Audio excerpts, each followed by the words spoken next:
Hi everyone, welcome back to the channel.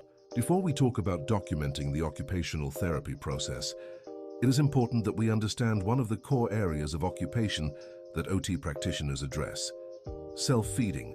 Sometimes with certain illnesses, injuries, or disabilities, a person may struggle to functionally succeed in their everyday activities of daily living. And self-feeding is one of the most impacted areas. Self-feeding isn't just eating.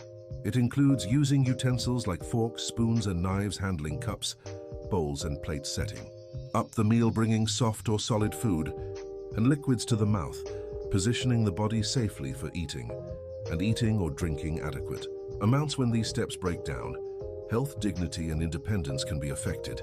People may experience impairments or functional limitations that make self-feeding challenging.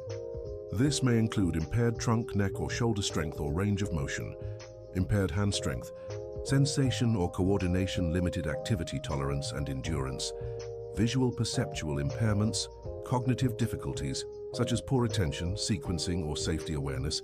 As occupational therapy practitioners, identifying these limitations is key because this is what we document and treat. OT interventions for self-feeding can start with treating the underlying factors that affect safe and independent eating. These may include physical skills, strength, hand function, coordination, balance, range of motion, endurance, abnormal tone sensory factors, tactile, vision, hearing, vestibular, pain, cognitive and perceptual factors, behavioral or psychosocial factors. By improving these building blocks, we help clients regain the foundational abilities needed for feeding. We also train clients in compensatory strategies, especially when recovery is limited or when immediate safety is a priority. These strategies may include one-handed feeding techniques, energy conservation, low vision strategies, cognitive or perceptual compensation, task segmentation, or step-by-step cueing, joint protection techniques, hand-over-hand guidance for learning or relearning. Movements. These strategies allow clients to participate right now even while underlying impairments are being addressed.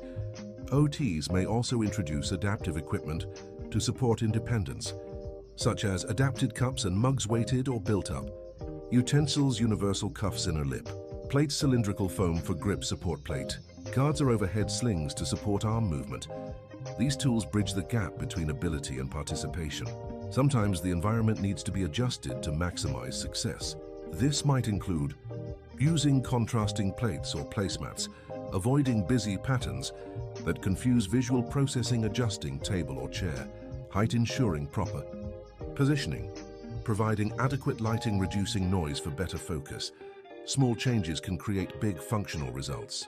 Finally, occupational therapy practitioners may modify the activity itself, changing the consistency of food, encouraging smaller, more frequent meals, switching hand dominance when appropriate, eliminating parts of the task, such as using finger foods instead of utensils or having a caregiver assist with part or all of the feeding task. Activity modification ensures the client can still participate in meaningful ways, even when performance looks different. Self-feeding is a complex occupation, and OT plays a vital role in restoring independence, safety, and dignity. If you're learning to document OT interventions or you want more content like this, don't forget to like, subscribe, and follow for more occupational therapy education.